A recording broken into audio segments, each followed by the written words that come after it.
Hello and welcome to the Next Gen Racing YouTube channel for our weekend preview. We've got a bumper Easter weekend of racing. We've got all-weather finals day today. We've got Newbury and Musselburgh on Saturday. And then we obviously have the Fairyhouse weekend as well, where the highlights there are the Novice Gold Cup and also the Irish National on Easter Monday. Jack and I are going to be covering a bit of everything, really. We're going to be doing 3 races from Newbury, the Queen's Cup at Musselburgh, and then 2 of the races from Fairyhouse over the weekend. Jack, you spent most of the week at Cheltenham. How are things? Yeah, it was great to have one last hurrah. Of course, it was much quieter than the festival, but yeah, nice to be able to kind of walk the Holy Land one more time. I won't be there for the Hunter's Chase card at the end of the month, so yeah, it was nice to say goodbye to the grand old dame one more time before October. That's it, the closing fixture at Cheltenham. That really has settled in now that the flat season is here. And we're going to get into some top quality flat action in just a second. As always, do check Star Sports out there down in the description. The link to their website is there. Right, we're going to kick things off with Newbury. And we'll start off with the 150. This is the Dubai Duty Free Finest Surprise Stakes, actually registered as the John Porter Stakes. This is a Group 3 over a mile and a half. Now, it's quite an interesting one here, Jack, because again, we're seeing a lot of horses for the first time this season. Quite difficult to know how good they're going to be first time up. But Illarar probably looks like the likely favourite. I think he's around 3-1 with Star Sports at the moment, and probably a worthy one. The fact that he won the St. Simon's over the course and distance at the end of last season, I just think he's a horse that does tend to go well fresh. So I'd probably be with Illarar in here. What about yourself?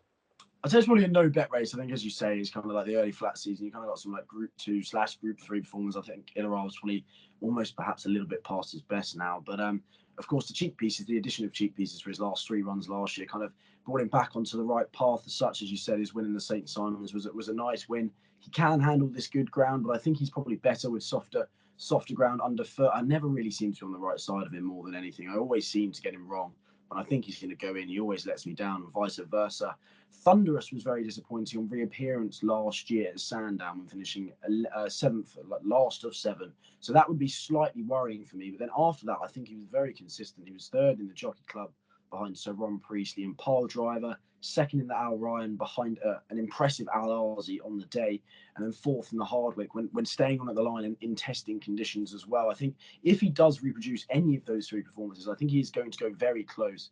Of course, he does have the big question mark of reappearance, obviously being very disappointing at Sandown. But of course, he did win that Dante as a 2-year-old, and he hasn't really reached those heights since. So I think there is plenty of ability in there. I'd probably just stick my neck out for him, but it would be a no bet race for me. Okay, no bet race for Jack. Yeah, he's interesting with Thunderous. He hasn't really, for a Dante winner, hasn't really shown what we'd expect from a Dante winner. Dante winners have got good records of going on to be good horses. He hasn't quite fulfilled that really, Thunderous. But interesting to see Simeon coming over to take this ride, whether it's the fact that Mark and Charlie Johnson have seen the fact that Simeon's going to be riding Perfect Power, which we'll get onto in a second. And they thought, you know what, we'll have him on Thunderous this weekend as well. But I think Illarab's going to win this. It's not a strong bet for myself, but I just think that potentially, look, course and distance form, he probably does want a little bit more juice in the ground, but I think he could be fairly ground versatile as an older horse now. So be an interesting one, but Jack and I are not very strong on the opener at Newbury. But one we might be strong on will be the 225. This is the Dubai Duty Free Stakes. This is the registered as the Fred Darling Stakes. Most people know it as that. This is a Group 3 over 7 furlongs to the 3-year-old fillies. William Buick team up here.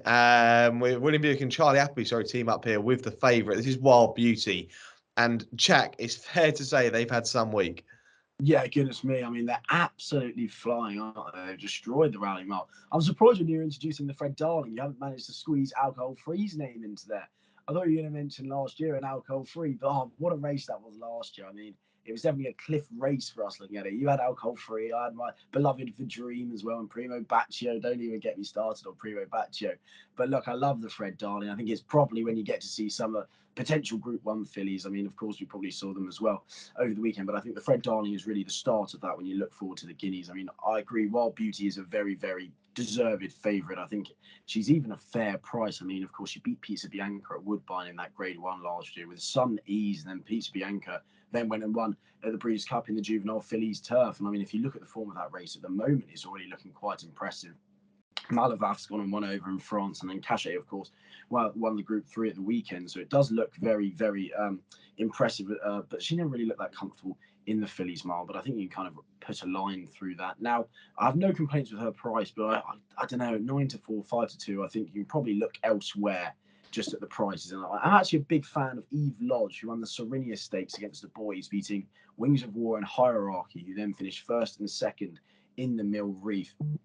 She, of course, was very disappointing at Newmarket in the Cheveley Park next time out, but she never looked comfortable. She was unbalanced, she was hampered, didn't really look like she suited Newmarket whatsoever, and just looked outpaced throughout. I think the step up to 7 furlongs could really suit, and I think it may be able to eke out further improvement. If she can build on that win in the Serinia Stakes against the boys, I think she does actually have a really good chance, and I think 14-1's a more than fair price. Yeah, you can actually get Eve Lodge at 18-1 with Star Sports at the moment. Eh? Jamie Spencer and Charlie Fellows there. Jamie Spencer probably going to be holding the horse up no matter what and coming with a late run. Wild Beauty, look, the horse is 9-4 with Star Sports at the moment. I do think Wild Beauty is probably the class animal in here. I do think that in time this horse is probably going to want a little bit further and it's going to be better down the line. I think this horse will probably go on to Group 2 company. Wouldn't be surprised to see this horse win a Group 2 later down the line. With regards to Jumbly, not a horse that I've really become a massive fan of, to be totally honest. But the one that I do think is overpriced in here is around 9-1. It's for the Roger Varian stable, who've had a good time of things again this week. This is Miss Carol Ann, who is very complimentary about in his stable tour. The horse won very impressively on debut at Newmarket last season. And after that, I put this horse down in a notebook and said, this is one horse to follow. And then the run after that, the horse just never seemed to settle. Was very keen and just it was a bit all over the show. It was never really comfortable in the race. And I was just looking at it back earlier this morning, and I just thought, this horse has definitely got some ability, and I think Roger Varian believes this horse is really trained on as a 3-year-old. And I just think that 9-1 currently is probably a decent each way bet in here. But Miss Carol Ann, I think, could be going close on Saturday. I just think that Wild Beauty is definitely the one to beat, but yeah, potentially she might want further later on down the line. Right, let's move on to probably the highlight on the card. This is the 3 o'clock at Newbury. This is the Warship Down Stud, 2 Darn Hot Greenham Stakes. Group 3 over 7 furlongs. And this race here, look, there's 6 in here, but it's a very strong 6 in some ways. Obviously, in recent years, we've seen some really good winners of this race, the likes of Mahafa, Muhara, Kingman, and obviously the mighty Frankel. Jack, it's great to see, as we mentioned earlier, to see Christophe Simeon coming over to ride Perfect Power once again. They teamed up to win the Middle Park at the end of last season, also the Prix-Morny. I think Paul Hannigan might have ridden the horse in the Norfolk when they won at Royal Ascot. But it's an interesting one because Angel Blue, we were both there at Goodwood when Angel Blue won the vintage, and we said that Angel Blue that day would have been a good bet. We said it on the day as the ground got softer.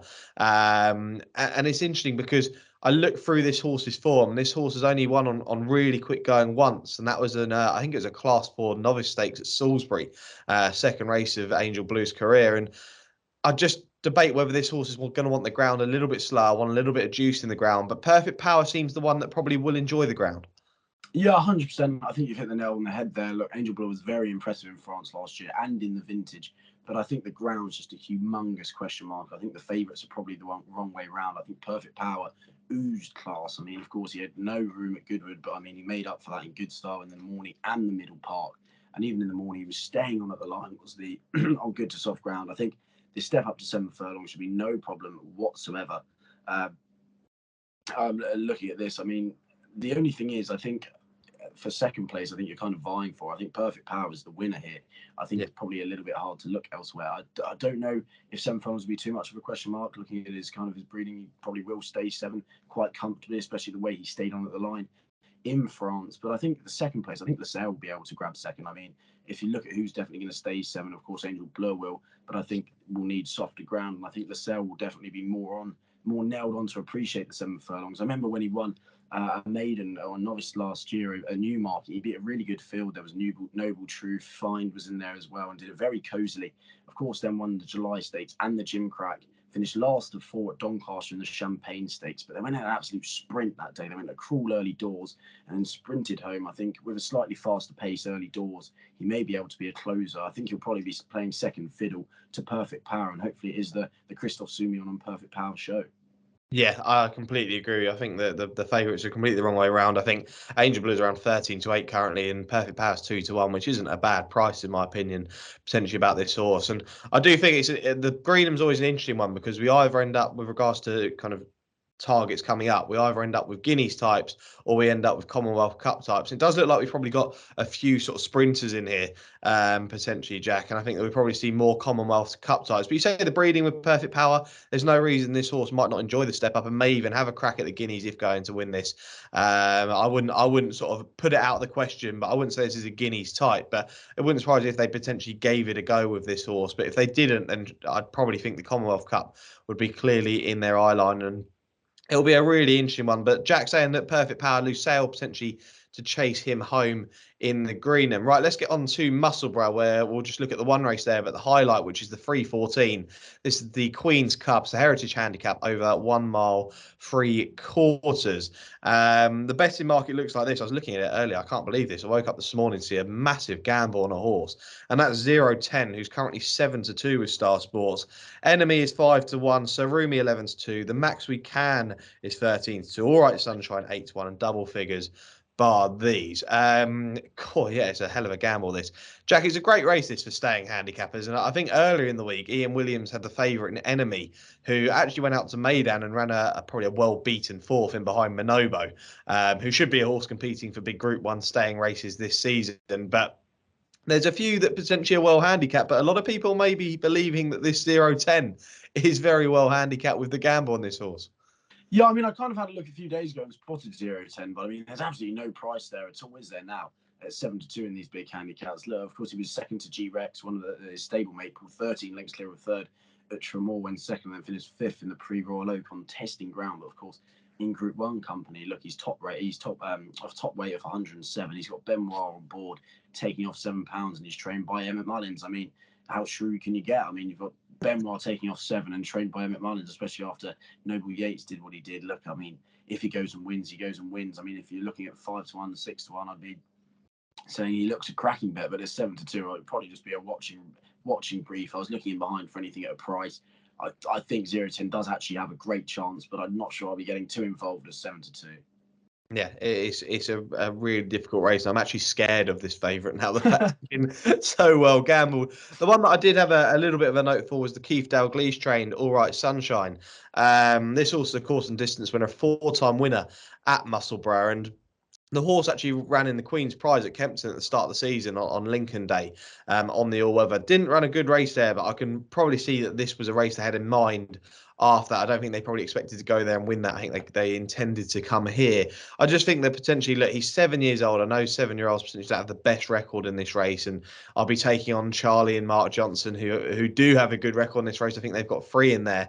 But I just think All Right Sunshine might run a decent race and might run into a place, but it looks like 0-10 may be the one to beat in here. If you won those on the gamble, then you'd probably be hoping so. But 7-2, a fairly short price about that. But yeah, the Johnson horses in here, Jack. I don't know whether you've had a strong look through some of these, but they've got 3 entered from what I know.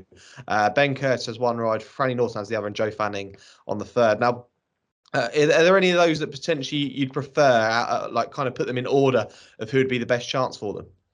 Oh, I'm not too sure I'd be able to rank the Mark Johnson horses in the Queen's Cup, Sam, if I'm being honest. If it comes to, there's something about Mark Johnson where I don't really like him early season. I think he kind of fails to fire. He also goes with such a large battalion that I think it almost comes to the point now with Mark Johnson where there's kind of few and far between that I actually want to back. If you look at the likes of Naif Road, I've been stung with over these staying trips. He does, of course, have a few winners, but when it comes to Mark Johnson, I think it almost feels like a lucky dip, especially in a race like the Queen's Cup. So I don't think I'll be going through ranking them because I'll be ended up with egg on my face. Yeah, there's one guarantee this year, by the way, for anyone who hasn't been watching this channel for a while, and that'll be Jack back in Naif Road in Group 1 staying races this season if he ends up in them. So, Yeah. yeah, do look out for that. I wouldn't say follow it, to be totally honest. But, yeah, it's going to be, I'm really looking forward to this season. And you say Mark Johnson, we're kind of getting into him towards the back end of the season. Goodwood's only a few months away, Jack. Glorious Goodwood, and we'll be following Mark Johnson off a cliff probably there. Oh, yeah, 100%. Right, let's get in to some of the jumps action for the weekend. We'll go to Sunday. We'll discuss this race probably fairly briefly because we have a short price favourite in here. But at Fairyhouse, the 4:55 on Sunday, the Gold Cup Novice Chase, a Grade 1 over 2.5 miles. And Look, Galopin de Champ, he's going to open up around a 4-9 favourite. I think I've seen some bookmakers price this up. Star Sports don't have it priced up currently, but he's going to be short. Galopin de Champ, and he's going to try and make amends for what was a very unlucky fall at Cheltenham, where Bob Olinger came through and won the race. But he was going to hack up Galopin de Champ in that race. There's no doubt about it. Do you think this could go the way of this horse, Jack? And could we potentially be seeing a Gold Cup contender for next year? Oh yeah, look, if he turns up, you'd have to think he wins with probably consummate ease. There's nothing really in behind, which looked maybe Blue Sari, if he goes, could give him a run for his money. And when I say run for his money, I mean kind of finish within 20 lengths of him. Look, Galopin de Champ was just extremely impressive at Cheltenham, wasn't it? It was a really weird fall. Even Mark Johnson, when he was calling it, said he was over safe before he crumpled on landing. So I think everyone was caught by surprise at the last. If he puts in I think a 60% reproduction of that performance, he probably wins. Is he a Gold Cup for next year? Look, we have it every year. When there's an impressive novice, they're going to be the Gold Cup winner. They're going to be the Gold Cup winner. And time again, we get proved wrong. So I don't know about him being the Gold Cup winner as such. Him staying at 2.5 probably is a little bit of a signal that maybe 3 Mile 2 may actually be a little bit too much of a test for him after just a year after his novice campaign. So it'd be interesting to see if he does go for the Gold Cup. I don't actually think he will, if I'm being honest. Of course, you've got the likes of Monkfish coming back as well. They obviously will want to be challenging the Henry de Bromhead yard, that's for sure, but I'm not sure it'll probably be coming from Galopin de Champ. Yeah, Galopin de Champ is going to be very tough to beat. One horse that you didn't mention that I actually looked at and quite like as an each way angle, if going for this race, is Saint Sam, who obviously, unseated at Cheltenham. And it was, you fancied the horse there, Jack, at Cheltenham. Do you think he could run potentially a decent race? Potentially, I don't know. I think he'll probably have to dictate fractions out front. He maybe get a little bit excited out front. I think he probably looked like an out-and-out 2-miler against Riviere de Tel a couple of runs ago, and Blue Lord. So it'll be interesting to see if he does settle. If he does settle, I'd definitely fancy him. I mean, I was watching it against the rail when he did get unseated, and I couldn't really believe my eyes. I thought, oh, goodness me, this is how the luck's going to be this week. And of course, it was. So if he does settle, I think he does have a decent chance to probably grab second or third. But yeah, I think it's the Galopin de Champ show. Yeah, it definitely is. Not a bet, but it'd be exciting to see him, hopefully, on the Sunday at Fairyhouse. Now, the highlight of their weekend at Fairyhouse is on Monday. It's the 5 o'clock. This is the Irish Grand National Chase. This is over 3 mile 5 furlongs. And the pricing currently looks like this with Star Sports. Gaillard de Manil has been well back, 6-1 favourite. Farclas is 7-1. Full-time score 8-1. Max Flamingo is 8. Schoolboy Hours 9-1. Run Wild Fred is 11s. Early Doors 12s and 14-1 bar those. Now, from what I've seen and what I've heard, we're potentially going to get a little bit of rain come on Sunday at Fairyhouse. So we might be looking at a bit of juice in the ground. There's no guarantee, obviously. We're probably the worst weather predictors on here after saying that Goodwood was going to go off good to firm last season. But yeah, with regards to potential rain coming, there's 2 horses I like if that rain does come. And they actually come from the same race that they both ran in last time. And this is D.L. Kerr for the Noel Mead stable and Ronald Pump. Ronald Pump is a horse that I put up anti-post for the Stayers Hurdle. And I think now, looking at the way he ran last time behind the old Kerr, I just think that now he's not up to taking on Grade 1 horses into these hurdle races. I think he's now going to become a staying chaser. And he looked that way the last day. I know he finished second to Diol Kerr. That was on heavy ground, but he kept on so well. And this horse, every time, even when he's been running over 3 miles in stayers hurdles, he always looked like he'd stay 4 or 5 miles if you really wanted him to. He just keeps plugging away. So I see no issue with this. He's around, I'll have a look here, but I think he's around 18 to 1 at the moment with Star Sports. So I think he's a great each way bet if it does come up soft. And Joel Kerr, again, ever so consistent, but I think he'll run a really decent race. And he looks in fine form. And at this time of the season, he really does look like he comes into his own. But if we do get that soft going, I'd go on that race of Joel Kerr and Ronald Pump. I think they're going to run a really decent race. Jack Gaillard de Manil's the favourite in here. This is really fascinating because this horse here was running in the Ballymore only last season, and now stepping up all the way up to 3 mile 5 furlong in a Irish national. It's a crazy step up in trip, but he's been well backed. Yeah, I completely understand it as well. I mean, he was staying on in third in the Brand Advisor of the RSA in grueling conditions. I think it's fair to say the form of that's been boosted with a Hoist and You're winning at Aintree as well. I think he's obviously the class angle in the race. Look, it's 7-1. I don't actually think 7-1 is the worst price in the world. A lot of people say it's way too short for an Irish national, but I do actually kind of see it. I wouldn't be surprised if he keeps getting backed in and goes off 5-6 to 1.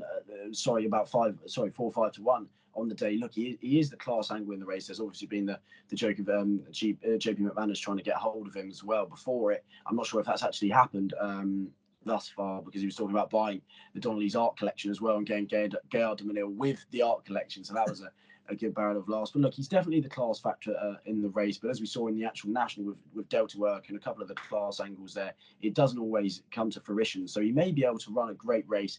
I do think obviously he's the most likely winner. I mean, he's favoured at a well-backed price. Of course, he does have to carry a lot of weight though. And I think Screaming Colours is still very well handicapped after his win in the Midland National. He's £5 higher than he was with his British mark as he comes back over here. I really like how he's campaigned very lightly. They had the same idea. They finished 4th in the Midlands National last year, then went to Cork. This year, they went straight to the Midlands National. And of course, they've got this, which is another added bonus on their agenda. Look, Conor Orr's not in the saddle. But then again, I think he was very, very impressive that day. He won by, I think, 10, 13 lengths at the end of the line. He travelled beautifully. So if he does reproduce that performance, he may be able to go close. The Midlands National was by no means a top affair. I don't think it was very classy this year, but nonetheless, I think he could be able to give a good account. If Gaillard de Menil is too good on the day, who knows?